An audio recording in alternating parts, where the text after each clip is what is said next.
PGR denuncia mais 152 pessoas pelos atos golpistas de 8 de janeiro. Total já chega a 653. Isso aqui é só um fio condutor porque eu quero mostrar uma outra notícia que eu achei mais interessante. Como medo e nostalgia do mundo de ontem viraram arma para radicalizar brasileiros mais velhos. Então, novamente, gente, a gente tem muitas opiniões sobre o que ocorreu. Só que essas matérias são interessantes porque elas trazem algum tipo de evidência para corroborar com as nossas opiniões, né? Paula Adamo e Doeta e Luiz Barrucho na BBC. Insegurança e percepção da ameaça a valores tradicionais, junto à suscetibilidade à desinformação, colocam idosos sob risco maior do populismo e do extremismo de direita. Então essa matéria basicamente está mostrando algumas evidências corroborando com a nossa tese a respeito de por que os idosos são cooptados e como o fascismo atua no século XXI. Abre aspas. Você é patriota ou jornalista? Pergunta Dona Heloísa, nome fictício, de 67 anos, antes de aceitar conceder uma entrevista à BBC News Brasil. Começou bem. O que isso aqui consegue evidenciar pra gente? Essas pessoas têm uma visão de mundo maniqueísta, gente. E o maniqueísmo é, ou você está comigo, ou você está contra mim. Não existem tons de cinza. Só existe preto ou o branco no mundo. Então ela já chega perguntando, você é patriota ou jornalista? Ou você é a Jovem Pan, ou você é o resto. Então, assim, a visão da Dona Heloísa aqui, 67 anos, já corrobora com a nossa leitura. Avessa aos meios de comunicação tradicional, ela se informa apenas pelo WhatsApp. Foi no aplicativo de mensagens que ela recebeu a convocação para participar ativamente dos atos antidemocráticos em 8 de janeiro.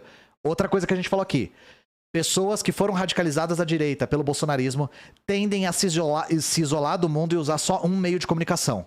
Frequentemente é o WhatsApp, mas também costumava ser a Jovem Pan. Então era WhatsApp e Jovem Pan, basicamente. Às vezes YouTube. Abre aspas para Dona Heloísa. Não assisto TV desde 2015. Naquele ano eu me politizei ao descobrir o Brasil Paralelo, canal bolsonarista desmonetizado por ordem do STF. E o Olavo de Carvalho, ensaísta e influenciador digital de direita, morto em janeiro de 2022. Diz Dona Heloísa. Eu gostei dos adendos aqui da BBC. Canal bolsonarista desmonetizado e Olavo de Carvalho, ensaísta e influenciador morto. Ensaísta, influenciador e morto. São as três coisas do Olavo, né? A direita domina a internet. A chance da pessoa, por acidente, tentar descobrir alguma coisa, tentar entender alguma coisa de política, escrever alguma coisa na busca do Google, do YouTube e encontrar o Brasil Paralelo é enorme. Enorme. Não é improvável que tenha acontecido isso com Dona Heloísa. Dona Heloísa queria entender alguma coisa das eleições. Procurou lá, primeira resposta, Brasil Paralelo. O Brasil Paralelo foi desmonetizado no YouTube só. 300 dividido por 5, exatamente. Então a gente já tá pintando um cenário aqui. Visão de mundo maniqueísta. Isolamento do meio de comunicação.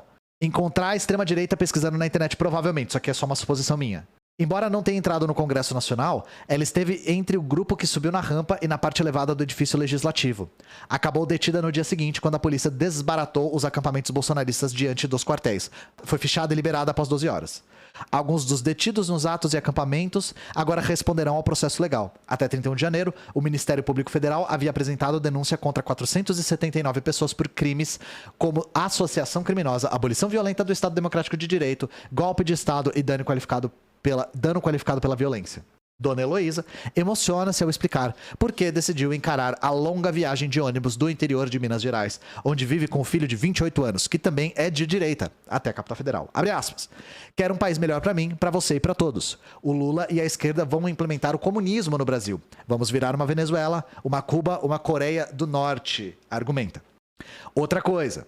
Primeiro, ter boas intenções. Essas pessoas genuinamente acreditam que estão fazendo algo de positivo e que têm poder para mudar o mundo. Mas, medo de uma esquerda abstrata, que não faz sentido. Medo de uma esquerda que representa tudo ao mesmo tempo e que vai implantar isso aqui no Brasil de supetão, sem aviso prévio, sem ninguém perceber. O medo sentido por Dona Heloísa, embora não tenha base em fatos concretos, parece ser chave para entender um fenômeno visível. Os atos antidemocráticos pós-eleição presidencial passaram a atrair pessoas mais velhas em comparação ao que se via em protestos populares até então. Eu falei sobre isso numa outra live.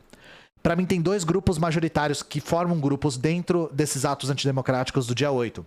Um é neonazistas convictos, gente realmente com convicções fascistas, e idosos. E aí, novamente, essa notícia veio aqui para mostrar que isso aqui tem respaldo. De um lado, há o temor de que isso alimente uma velhofobia, gerontofobia, né? Ou preconceito contra idosos. De outro, provoca debate sobre como prevenir ou reverter a radicalização, o isolamento, a sensação de ressentimento e a suscetibilidade à desinformação por parte da população mais velha, um grupo que é cada vez mais numeroso no Brasil e no mundo, abre aspas. Existe maior vulnerabilidade dos mais velhos ao discurso, que provoca medo e ameaça destruir o mundo que eles reconhecem e onde se sentem seguros e protegidos, diz Miriam Goldenberg, professora titular do Departamento de Antropologia Cultural do Instituto de Filosofia e Ciências Sociais da Universidade Federal do Rio. Abre aspas, o Zap e a mídia de extrema-direita se tornaram armas poderosas para provocar medo e insegurança nos mais velhos. Eles sentem muito mais medo com as ameaças de destruição dos seus valores. O perigo, porém, segundo Goldenberg, é associar a velhice a uma inclinação ao extremismo de direita. Eu nunca vi ninguém fazer isso, tá? Eu nunca vi ninguém associar a velhice à inclinação de direita. Tipo, velho é de direita. O que eu associo é a terceira idade com a maior suscetibilidade a ser cooptado. Uma suscetibilidade a ser tragado para dentro desse espaço, tá? O que eu culpo é como o sistema capitalista trata os seus idosos. Isso, para mim, o problema é esse. Se antes ouvíamos que velhos são teimosos ou gagás, agora estamos ouvindo que eles são fascistas ou de extrema direita. Talvez eu nunca tenha caído nesse discurso, porque a minha mãe trabalha com pessoas da terceira idade e eu sempre tive muita proximidade com essa área. E minha mãe sempre foi uma pessoa que prestou muita atenção na condição da mulher de terceira idade. Ela sempre conversou muito sobre isso comigo. Sempre falando que na terceira idade existe um grupo que é mais marginalizado ainda, que são as mulheres. Então, como esse debate sempre foi muito vivo na minha casa, eu acho que eu nunca caí nessa armadilha de achar que os idosos são ruins, ou os idosos são extremistas, ou os idosos são maus, etc. Eu sempre enxerguei os idosos, quando tragados para dentro desse círculo, na maior parte das vezes como vítimas. O que então podemos concluir a partir da presença de tantos cabelos grisalhos na invasão dos três poderes e nos acampamentos diante dos quartéis? Os dados corroboram a percepção de que os atos antidemocráticos atraíram um público mais velho, embora não necessariamente idoso, que para efeitos legais é 60 anos ou mais. Aí saca só. Segundo a lista divulgada pela Secretaria de Administração Penitenciária do Distrito Federal, depois de 8 de janeiro, a faixa etária prevalente entre os mais de 1.000 detidos era 50 a 59 anos. Não era 60, ou seja, não é idoso. Mas era idoso, tá, gente? No grupo entre 60 e 69 anos, havia 40 pessoas presas.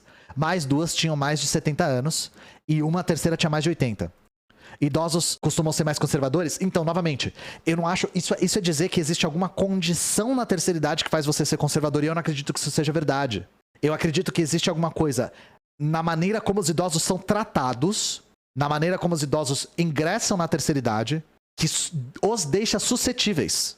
Eu não acredito... o Flamon falou o que eu tô pensando. Eu não acredito num determinismo biológico de idosos serem reacionários. Eu não acredito nisso, tá? Não acredito nisso. No entanto, antes disso, a Polícia Federal havia liberado outras 684 pessoas detidas no acampamento diante do QG do Exército, acusadas de participarem das manifestações pró-bolsonaristas. Pró-Bolsonaro, desculpa. A CEAP-DF não informou quantas dessas pessoas liberadas eram idosas. No Brasil, em geral, uma pesquisa sobre a polarização no país, divulgada em abril de 2022 das organizações Locomotiva Despolarize, identificou que 35% dos 1.300 entrevistados de 60 anos ou mais se diziam de direita, maior contingente entre todas as faixas etárias. Os idosos entrevistados também se identificavam com expressões como cidadão de bem e patriota. Mas não se pode dizer que houve, nesse grupo, um alinhamento automático ao Jair Bolsonaro. Em 27 de outubro, a poucos dias do segundo turno das eleições de 2022, pesquisa Datafolha apontou que Luiz Inácio Lula da Silva liderava em intenção de votos entre eleitores com 60 anos ou mais, com 51% contra 43% de Bolsonaro. Novamente, não existe um determinismo biológico aqui, tá? O que parece corroborar com a tese de Miriam Goldenberg de que, embora muitos desse grupo etário se identifiquem mais com a direita, a maioria não se radicalizou em favor do ex-presidente. Trata-se de uma pequena minoria de pessoas, e não foi com a velhice que se tornaram assim. A população mais idosa está sendo erroneamente estigmatizada. O problema é que os fenômenos por trás dessa radicalização são complexos. Alguns anos atrás, o acadêmico italiano Eduardo Campanella analisou, em países da Europa e nos Estados Unidos, o que chama de elo entre envelhecimento e populismo. Campanella observou que eleitores mais velhos desses lugares se mostraram desproporcionalmente mais alinhados que outros grupos etários ao nacionalismo de direita. E em eleições cruciais, por exemplo, no plebiscito do Brexit, que resultou na saída do Reino Unido na União Europeia, a vitória de Trump nos Estados Unidos, ambos em 2016. Abre aspas. Nem o Lei e Justiça, nem o Fidesz, partido populista de direita no poder na Polônia e na Hungria, respectivamente, teriam chegado ao poder sem o apoio entusiasmado dos mais velhos, escreveu em 2018. Campanella acha que esse fenômeno internacional é motivado em grande parte pelo medo. Muitas pessoas mais velhas são desproporcionalmente mais marginalizadas pela revolução tecnológica global, e em parte da Europa e dos Estados Unidos sentem que seus valores mais tradicionais têm sido ameaçados por movimentos pró-integração e imigração. Eu acredito também que se usa muito dessa suscetibilidade. O discurso fascista, ele veste essa roupagem de botar medo nas pessoas pra intensificar um sentimento que já tava lá em germe. É isso que eu acredito, tá? Mas isso é uma impressão pessoal minha, da questão. Líderes populistas tendem a usar esses medos em benefício eleitoral próprio, é o que eu acabei de falar. Eu acredito que isso aqui é fundamental, tá? Eu não acredito no termo populista, eu acho que populismo é uma coisa que é aplicada tanto pro Getúlio Vargas, quanto pro Lula, quanto pro Bolsonaro, quanto pro Trump, é um negócio que não significa nada. Mas populismo nos Estados Unidos significa Trump, tá? O Trump é populista, a Theresa May é populista, o Bolsonaro é populista, pra eles é isso que significa. Pra gente isso é aplicado de uma maneira mais freestyle, assim. Pra mim isso aqui é o principal. Líderes populistas tendem a usar esse medo em benefício eleitoral próprio. Eles usam o germe desse medo pra fazer isso desabrochar no movimento de extrema-direita. A maior parte dos governos não tem mais capacidade fiscal de proteger os mais vulneráveis, que geralmente incluem os idosos. No passado, especialmente na Europa continental, o sistema previdenciário tinha o papel de absorver os choques econômicos e sociais e era extremamente importante para aplacar esses medos diante da instabilidade econômica. No momento, isso não é mais possível e ficou extremamente difícil. Novamente, desestabilidade econômica é uma das coisas que movimenta o extremismo de direita. Deixa eu pular aqui, tem uma outra coisa aqui que eu queria falar para vocês. Ó, todos esses movimentos nacionalistas e populistas, especialmente da extrema-direita na Europa, tentaram criar o mito de um passado que não existe mais. E está muito claro que as pessoas mais velhas são mais vulneráveis a esse sentimento nostálgico, porque tendem a projetar mais no passado do que no futuro.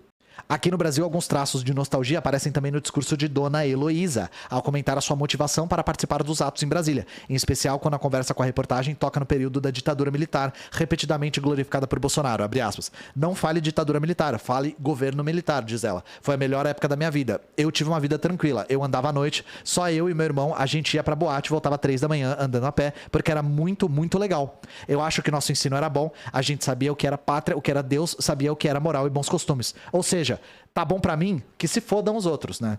Diz Dona Heloísa ao longo de uma hora de conversa por telefone. Gente, quantas cartelas de bingo a Dona Heloísa já conseguiu preencher da direita brasileira? Sim, né? Então assim, não, a ditadura era legal porque eu podia ir pra boate. Já deu cartela cheia, né? Abre aspas, me considero de direita a favor da intervenção militar. Defendo pátria, família e liberdade. Acredito que Bolsonaro venceu as eleições, mas elas foram fraudadas. Gente, não tem mais cartela de bingo no mundo pra isso, tá? No Brasil, o sociólogo Rudá Hit acha que um outro fenômeno se interrelaciona com o medo e o ressentimento, a busca humana por sentido e emoção na vida.